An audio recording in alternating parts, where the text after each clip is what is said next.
Hi there, welcome to another episode of The Heart of a Youth Leader, weekly podcast for all those involved in youth and children's work in the local church. Today I want to think about the children and young people that we serve. I wonder how you view them, I wonder how you see them, whether there's ones you really like and ones that you find really difficult. And do you want your group just to be full of people you like? Or do you have a special place in your heart for those who actually wind you up? I can remember one lad, probably about 12 years old when I first met him, who was always up to no good. He probably didn't want to be at the youth group, and for whatever reason, whether it was his mum bringing him or whatever, he kept on coming back. And he'd play hide and seek around the building, and when we were coming to lock up, we'd like, have we got him out yet? And you'd find him, and it was such hard work. And yet there was something in me that really warmed to him, warmed to his cheekiness, warmed to his playfulness. And there was something about him that actually made me go, don't give up. But also I was aware that I don't want to give him more attention than anyone else. And there's that balance, isn't there? That you can end up giving all the attention to the person who's distracting the group and no attention to those who actually want to grow more like Jesus.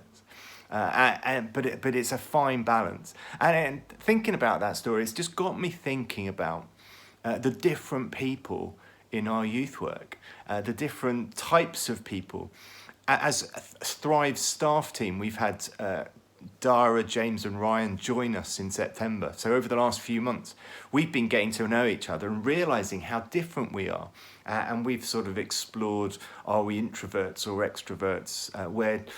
What are our passions? What are our enthusiasms? What are we good at? What are we not good at? Are we morning people or evening people? I think these things are really interesting because it helps us to understand each other.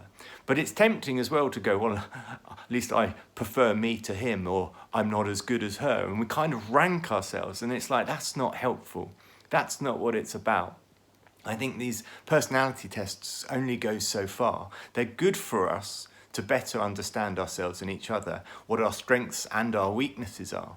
But I don't know about you, sometimes I do these tests and when the result comes out, I can feel a bit disappointed. It's like, I wanted to be a more exciting person than this person. Or, I wish I had that characteristic and I don't seem to have that characteristic. And it can feel a bit like disheartening.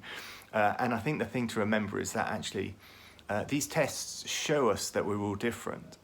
They show us what makes us tick. But most importantly, they show us different sides of the character of God, because we are all made in the image of God. And so therefore, when we see different personalities, when we meet young people who wind us up or give us a hard time or make our evening more difficult than we'd hoped, there's something in their character that displays the heart of God. And we need to be looking for those reflections of his image. And I've been reflecting on these verses from Hebrews 13, which I just want to read to you. Right at the start, Hebrews 13, verse 1. Keep on loving one another as brothers and sisters. Do not forget to show hospitality to strangers, for by doing so, some people have shown hospitality to angels without knowing it. Isn't that wonderful? I love that idea of serving the stranger, because you don't know if they're an angel or not. They may be a godly being. And of course, in the other sense, everyone's a godly being. We're all spiritual creatures because we have a soul, we have a spirit, and we're made in the image of God. And so it's very tempting to love those who are nice to us, love those who conform to us and follow us and are obedient to us. It's very easy to love those who make us laugh, love those who give us presents, love those who make us feel better. But actually, the New Testament instruction is to love everyone, but especially to love our brothers and sisters. And to love as family, because we are the family of God. And when we welcome strangers, we're welcoming potential new brothers and sisters to the kingdom of heaven. And that's what we need to see with each of our young people. So pray this week over the individuals that you meet each week, those you love, those who are fun to be with, those who are difficult, those with struggles, because they're all an image of God. And it reminds me what Jesus said to his disciples in John chapter 13 as well. It's funny, isn't it, that you get this same message in two books of the Bible in the same chapter, number 13. He says, "A new command I give you, love one another. As I have loved you, so you must love one another.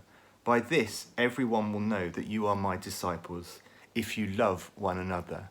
And that's because Jesus is telling us that the most important thing we can do is to love those around us, to love each other as he has loved us. And by doing that, by showing this different kind of way of living, this different way of loving, because we don't just love certain people, we love everyone, we are actually reflecting him to the world around us. And that's what we want to see of more of him in our lives, more of him in our churches, more of him in our youth groups.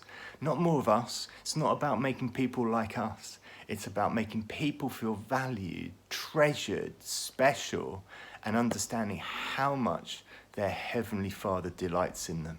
So this week, let's be looking at each person we meet and looking for the reflection of God in them, and befriending them, reaching out to those people who are on the margins, reaching out to those young people who are sitting in the corner or reticent to join in, and be giving them extra time as we welcome strangers. Who knows, we may be welcoming angels that we're unaware of. Go for it.